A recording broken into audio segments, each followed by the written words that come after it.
um frei católico, é a mais nova figura polêmica da internet. O Frei Gilson, que conseguiu reunir milhões de pessoas com reuniões de orações. O Frei Gilson já fez declaração polêmica como essas aqui. Essa é uma fraqueza da mulher. Ela sempre quer ter mais. Eu não me contento só em ter qualidades normais de uma mulher, eu quero mais. Isso é a ideologia dos mundos atuais. Uma mulher que quer mais. Eu vou até usar a palavra que vocês já escutaram muito: empoderamento. Ela nasceu para auxiliar o homem.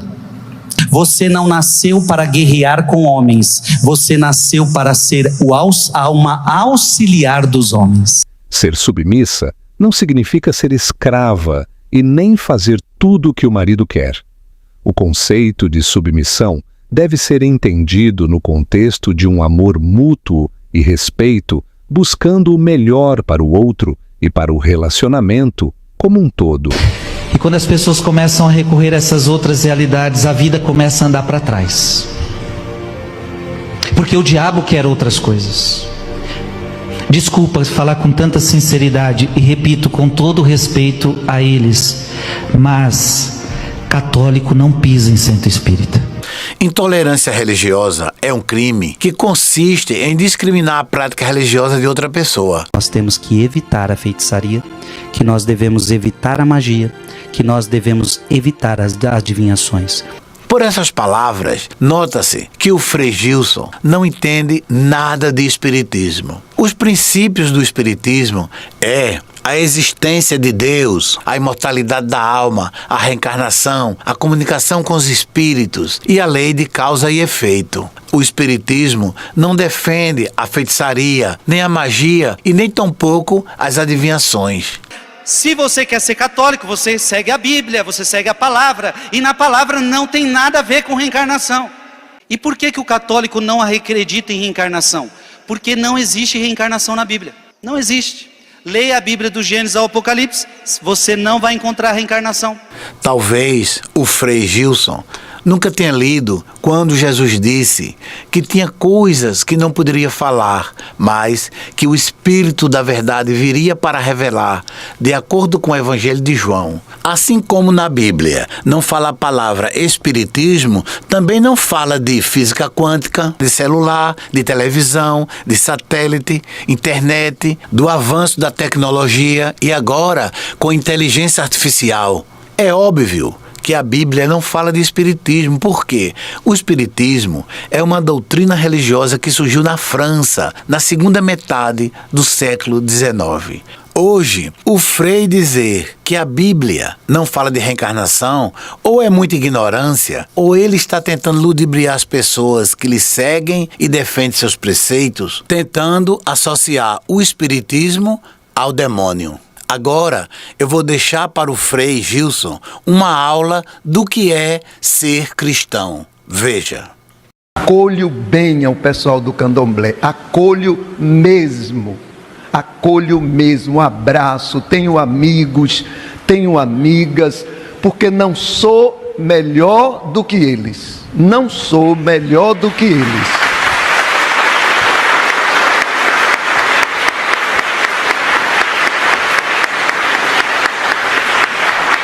E acolho de qualquer uma religião,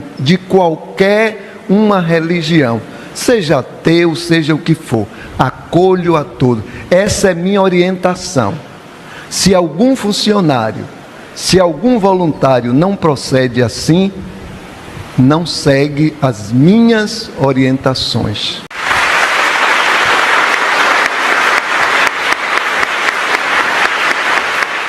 Por exemplo, no convento a gente aprendia a pregar contra falsas doutrinas. Então a gente pregava contra o espiritismo, contra a religião afro. Isso eu aprendi dentro do convento. E a Renovação Carismática Católica faz muito isso, que é o meio onde o Frei Gilson faz parte, porque ele está dentro da Canção Nova. A Canção Nova é carismática. Me incomodou muito essa ação do Frei Gilson, e eu não concordo também com alguns posicionamentos dele, mas em algumas falas dele, a forma como ele coloca a Bíblia, não é só aquilo que ele colocou aqui, a Bíblia também fala da misericórdia de Deus, fala do acolhimento de Deus. Então, assim, eu não concordo com alguns posicionamentos dele. E a forma como ele fala, eu acho muito impositiva. Por conhecê-lo, por saber da história dele, entendeu? Muitas pessoas seguem ele, e inclusive as pessoas que me atacam, a maioria são seguidores dele, né? Por aquilo que eu acompanho, eu realmente acho que poderia ser um pouco diferente, e me incomoda por conta de algumas ações, né? Em nossa infância e na primeira juventude, frequentamos a Igreja Católica com o mesmo respeito com que nos dirigimos hoje a uma reunião espírita cristã. E sempre reconhecemos dentro da Igreja Católica prodígios de espiritualidade inimagináveis. Muitas vezes, principalmente nas missas da manhã, quando era possível a comunhão de vibrações espirituais de todos os crentes numa só faixa de espiritualidade e de fé em Jesus, tivemos oportunidade de ver espíritos santificados que abençoavam as hóstias, e elas se transformavam como se fossem flores de luz que o sacerdote oferecia na mesa da comunhão. Muitas vezes, principalmente do altar daquela que nós veneramos como sendo nossa Mãe Santíssima, vimos irradiações de luz que alcançavam toda a Assembleia.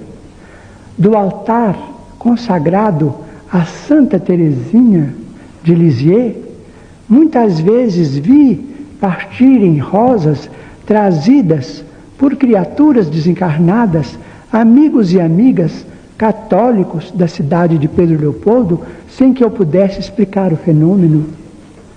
Tivemos ocasião de, por misericórdia de Deus e com o amparo da comunidade espírita cristã, e sobretudo com a assistência de dois amigos extremamente queridos para nós, um de Uberaba e outro de São Paulo, tivemos a oportunidade de visitar pessoalmente a cidade de Lourdes, e vimos ali demonstrações extraordinárias de fé.